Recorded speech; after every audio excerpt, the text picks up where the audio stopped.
Good afternoon, everyone. It is Dave with Alaskan Homesteading on a beautiful, sunny fall afternoon here in South Central Alaska. Today's project is to move some of my firewood totes into the woodshed, which is not totally complete yet, but I now have a floor, and I'm going to take my tractor and try and move a couple of totes in there, get them out of my way, and just see how it goes, see how they fit, and decide if I need to make any changes.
As you can see, this tote is sitting kind of in the middle of this space, which is not really what I want.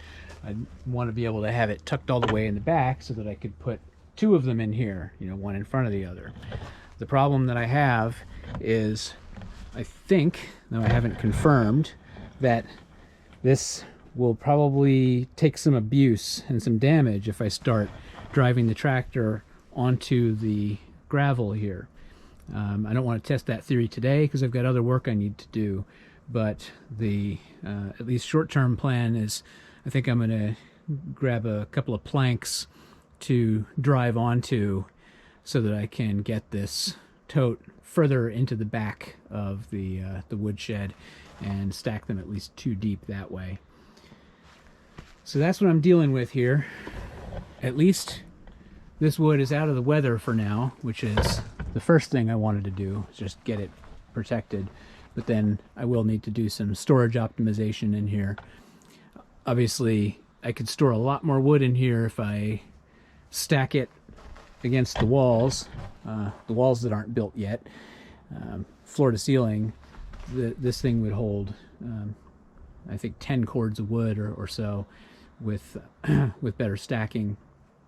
But I have to weigh the volume of storage against the convenience of being able to move totes around with the tractor, because ultimately this is the long-term storage and I have short-term storage in the garage, and my operating theory is when I use up what's in short-term, bring over a tote, unload it into the short-term storage in the garage, in the comfort and warmth and dryness of the garage, and then put the tote away and have a new stack of short-term storage in the garage.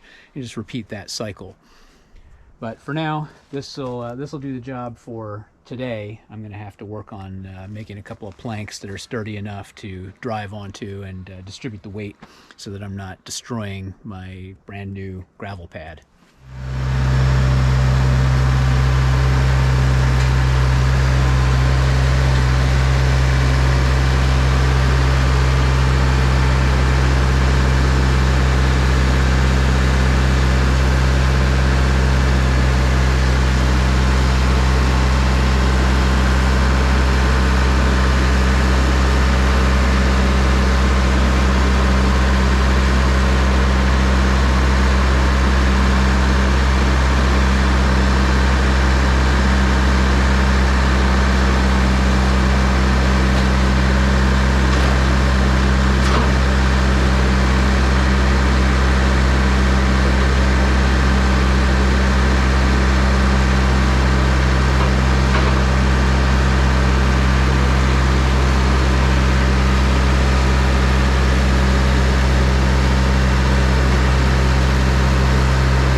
Surface scrapage there. Yeah.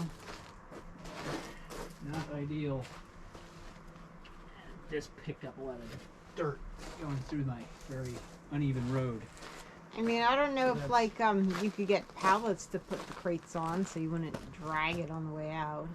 Yeah, that might not be a bad thing, right? Just put those heavy-duty pallets down first. Yeah. Set them on the pallet, and then yeah. Yeah.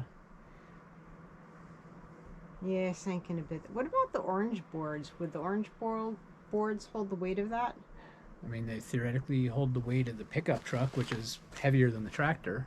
Now, tractor is about 5,000. Each tote here is probably a little over 2,000 with the birch in there. I don't know what they're rated for. Yeah, so 7,000 with tractor plus tote and everything, 7,500. That's still less than the truck weighs. Okay. And then, of course, the board on the ground is, the weight is distributed pretty evenly into the ground. Yeah, that might be easier than cutting boards or whatever. Yeah. That actually didn't do as badly as I thought. I mean, it definitely. You do it a couple times and it's went going to in. get worse. Yeah, it's gonna tear it up.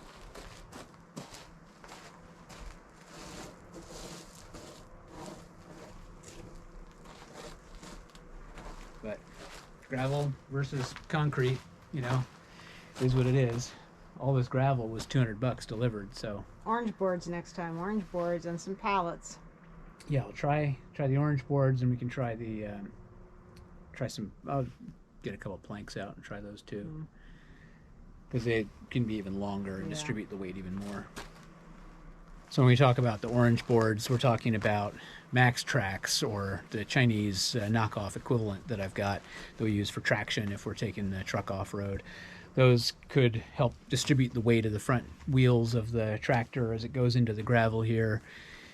I don't know if you could see it on video, but we did start to dig in here into the gravel surface, and when I pulled back out with the forks, I was dragging the back of the fork out just because these forks are really hard to see what's going on because of just the way they're aligned with the